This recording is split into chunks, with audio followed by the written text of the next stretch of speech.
les oiseaux. Mais je vais essayer d'ouvrir vos âmes avec une autre sorte de musique. Regardez, écoutez.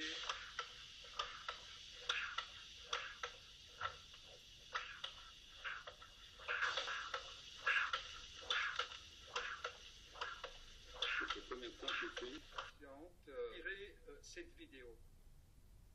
Son cas m'a beaucoup vraiment touché. Et ça m'a presque même attristé. On ne peut pas rester, chers amis, indifférents aux situations des patients qui souffrent vraiment. Et tout cela parce qu'ils ont mis dans leur esprit des stratégies par eux-mêmes. Et donc, ils restent enfermés dans des cadres, dans des frontières que eux-mêmes, ils ont construites.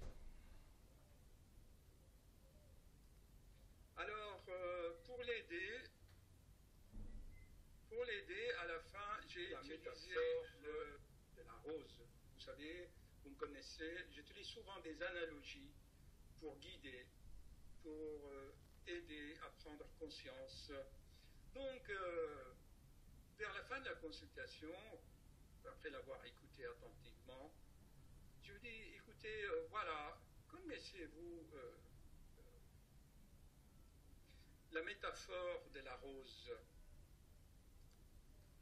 Oui, chers amis, je lui dis, voilà, qu'est-ce que vous en pensez?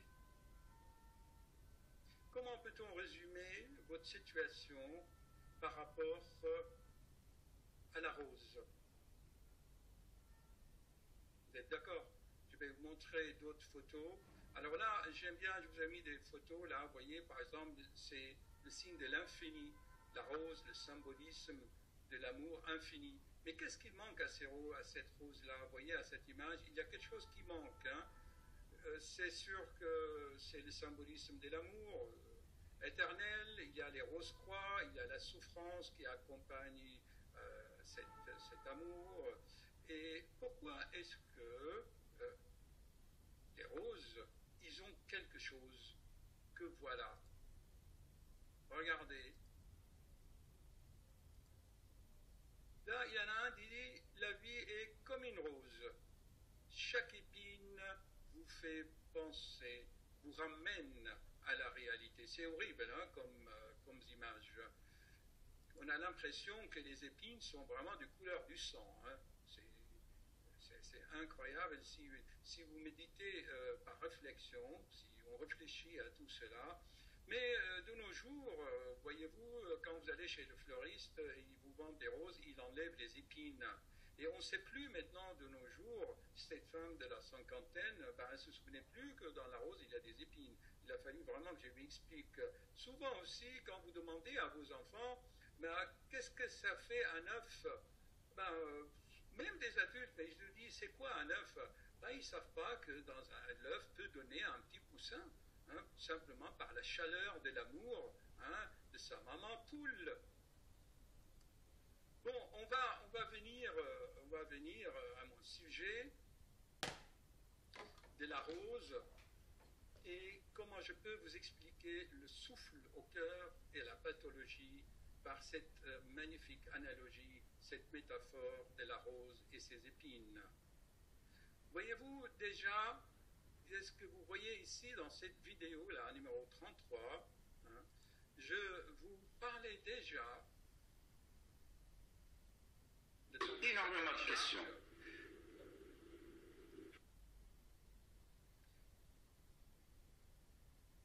Donc, je vous parlais déjà, et je vous citais de telles analogies hein, pour essayer de comprendre. Là aussi, dans cette vidéo-là, 174, vers la fin, je citais l'exemple de la rose, l'analogie. Vers la fin de cette vidéo, je citais à ce jeune hyperactif l'aphorisme. Si vous voulez être comme le roseau ou le chêne dans la vie, comment pour s'adapter, si vous voulez. En fait, cette patiente avait de gros problèmes d'adaptabilité et j'ai dû lui donner pour l'aider quelques plantes adaptogènes. je rappelle toujours à mes chers internautes que mes vidéos apparemment, ils ont l'air de rien comme ça.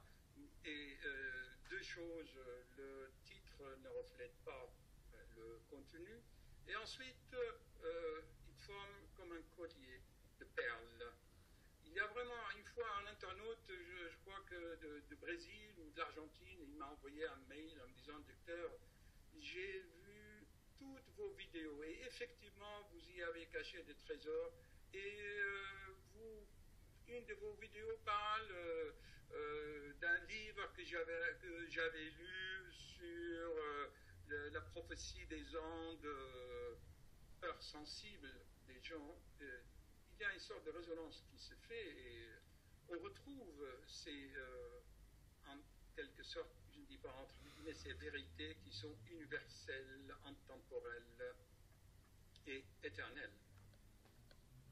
Le grand mathématicien Gödel a dit: les vérités sont là. On peut se les prouver qu'à soi-même. Bon, revenons maintenant à nos moutons.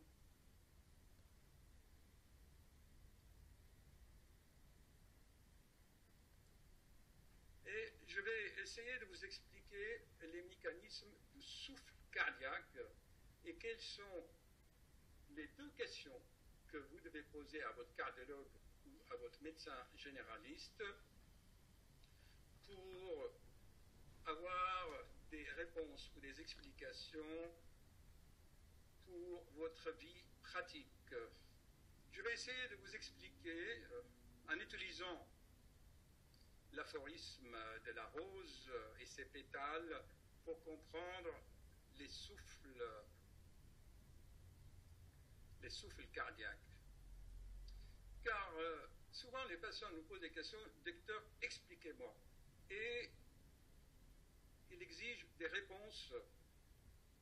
Et quand on leur donne une réponse, eh bien, ils vont poser une autre question. Et ensuite, une autre question. Si je leur dis la fraction d'éjection ventriculaire gauche est à 60%, ah, ben, c'est quoi la fraction d'éjection? Je leur dis c'est la différence entre le remplissage et le vidange du ventricule gauche. Et c'est quoi et comment il se remplit le cœur? Donc on n'en finit pas. En fait, ils veulent assouvir une curiosité intellectuelle qui va les rendre plus anxieux. En fait, ces explications qui veulent chercher toujours à comprendre des choses qu'ils ne peuvent pas comprendre, parce que c'est vraiment tellement complexe que toute explication va vous rendre vraiment plus anxieux qu'avant. C'est pour cela il y a beaucoup de mes collègues ne parlent pas pendant la consultation. Regardez par exemple, admirez là, si je vais me mettre là, admirez ce fonctionnement cardiaque. Et vous voyez par exemple, pour faire les coupes à l'échographie, regardez comment le cardiologue doit virtuellement imaginer le fonctionnement du cœur, sa position anatomique, comment orienter le faisceau ultrason pour avoir telle ou telle coupe. C'est vraiment, il faut 15 ans d'études, hein, et même après les études de cardiologie, il faut faire des études d'échocardiographie Doppler.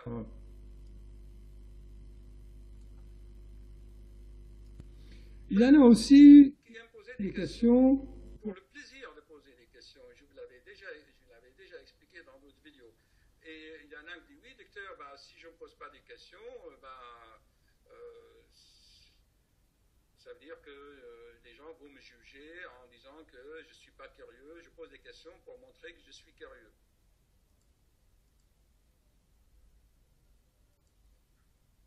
Regardez, admirez s'il vous plaît.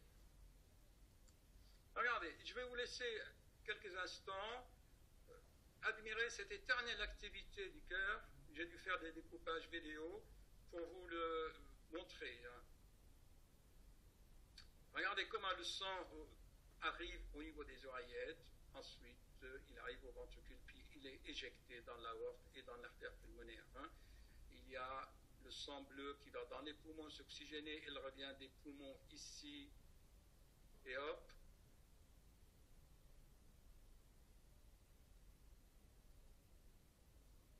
Il y a le le sang là, qui a été oxygéné dans les poumons, il arrive dans l'oreillette gauche. Il y a le sang bleu qui arrive du cerveau et du bas du thorax, enfin de la moitié inférieure du corps, ça c'est la moitié supérieure du corps. Donc il y a le sang bleu qui arrive, il va aller ici dans l'oreillette droite. Et observez bien, je vais remettre la vidéo.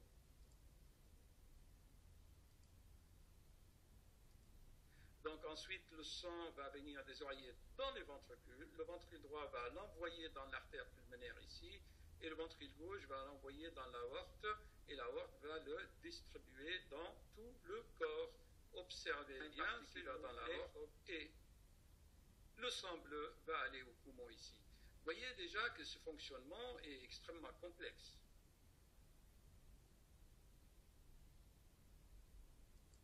Alors maintenant, comment vous expliquer le souffle cardiaque?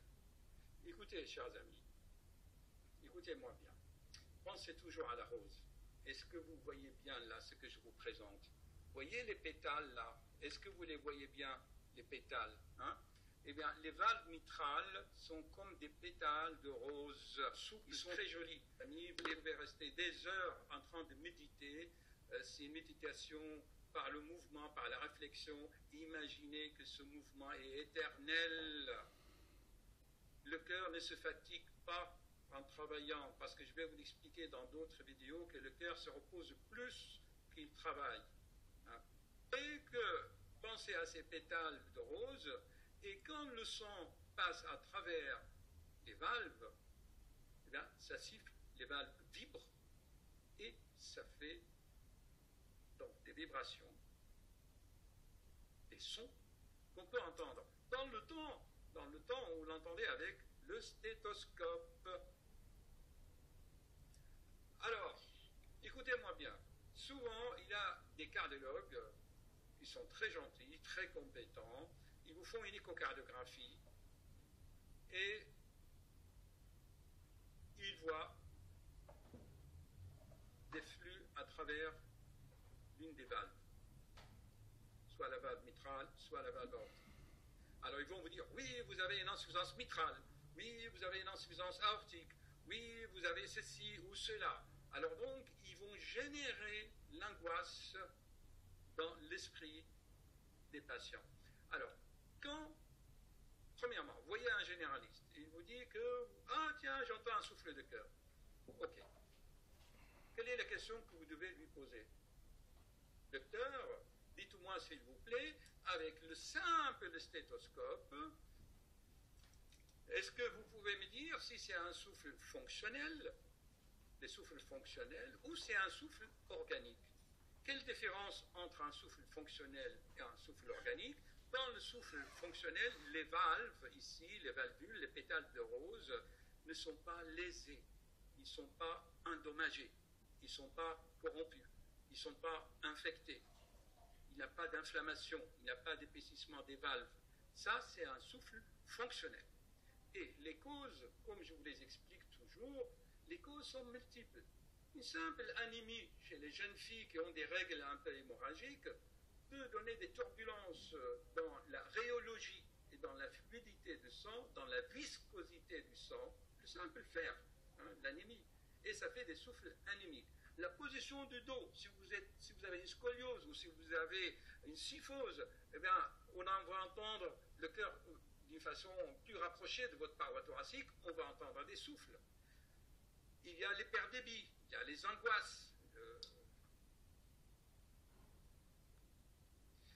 Ce sont souvent des facteurs extracardiaques. Alors, vous posez la question à ce gentil médecin généraliste, vous dites, écoutez, s'il vous plaît, j'ai appris sur YouTube que pour distinguer un souffle organique d'un souffle fonctionnel, que le souffle fonctionnel, non lésionnel, est variable selon la position.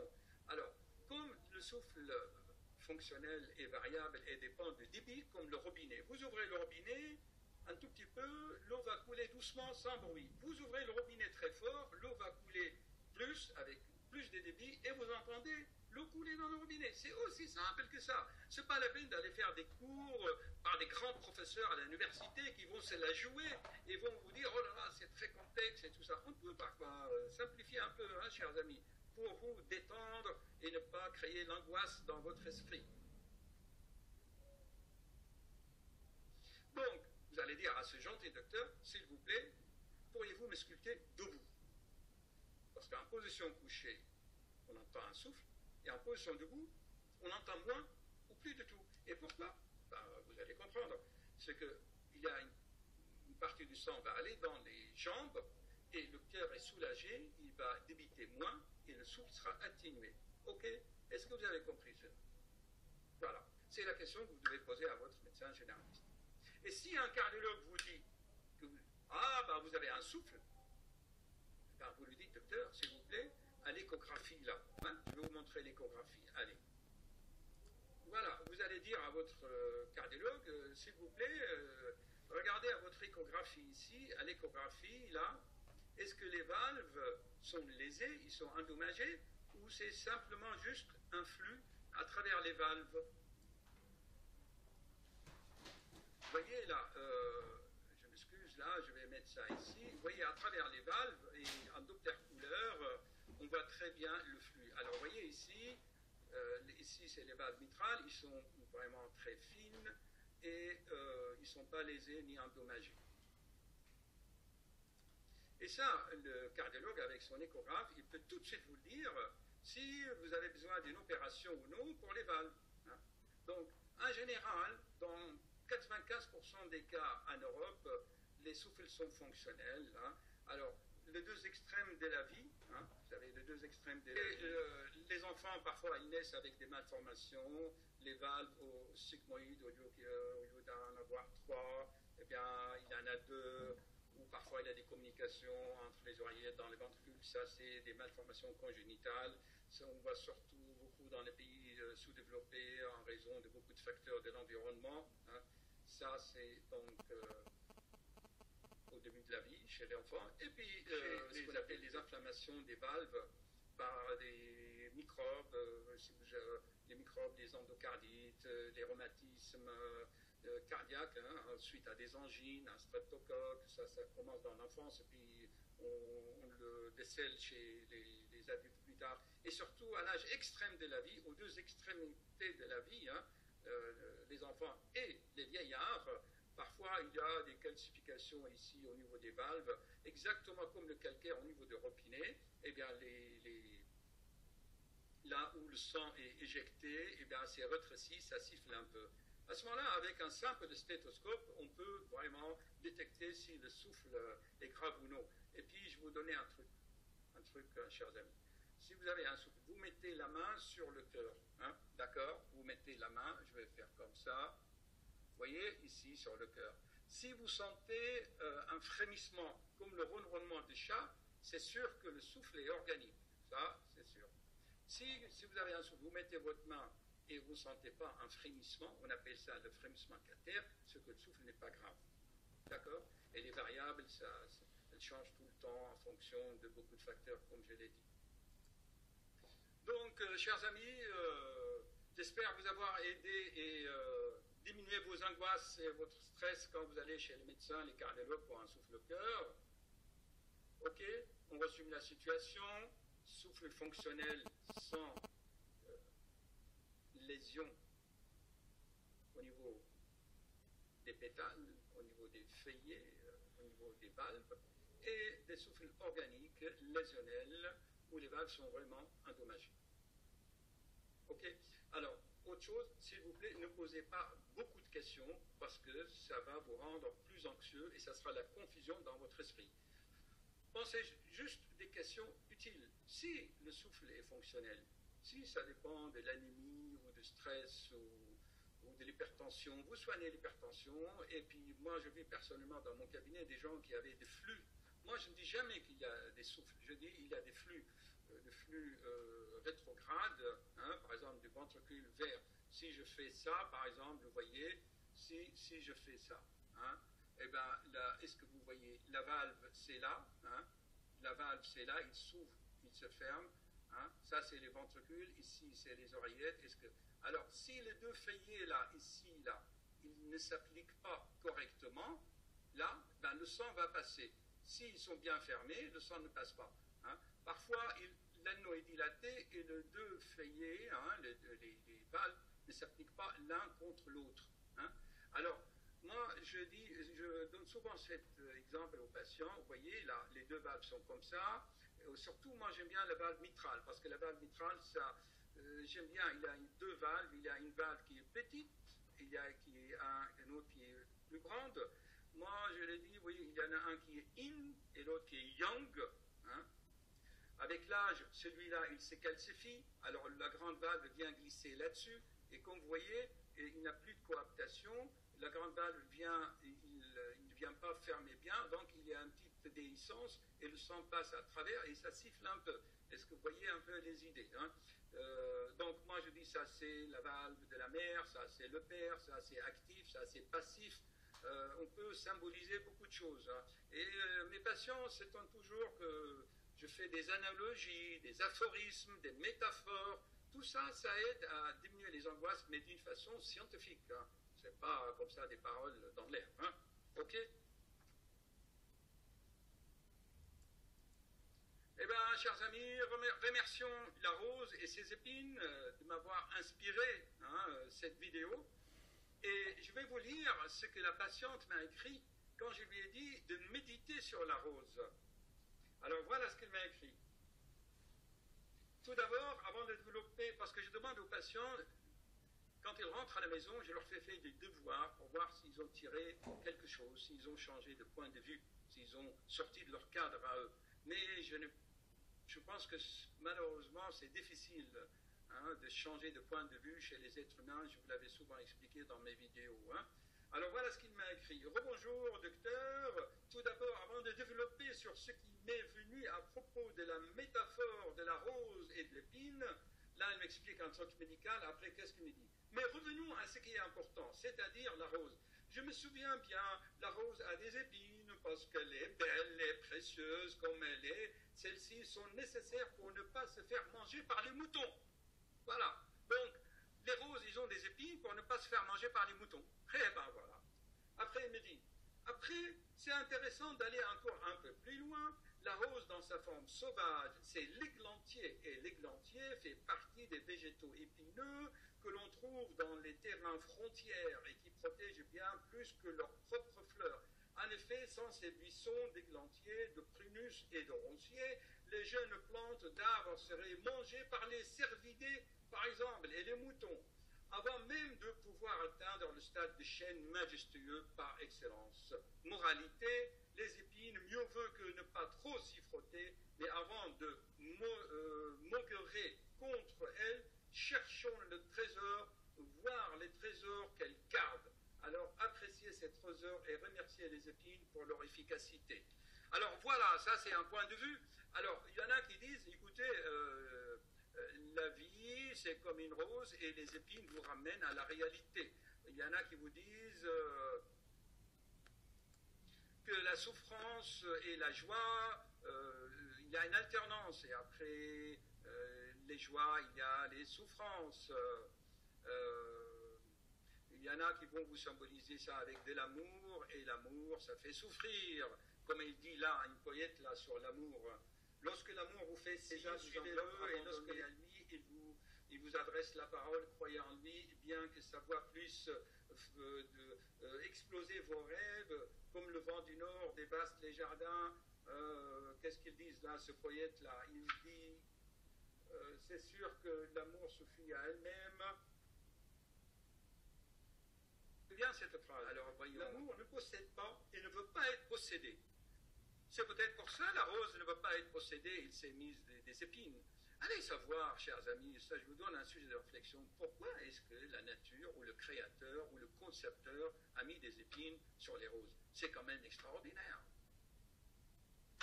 Allez, chers amis, je vous laisse avec ces bruits éternels qui sont en vous mais que vous n'entendez pas.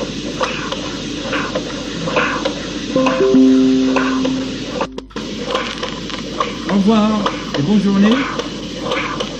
C'est un grand plaisir de passer des heures pour vous faire cette vidéo. Ça fait combien de temps que tu fais ?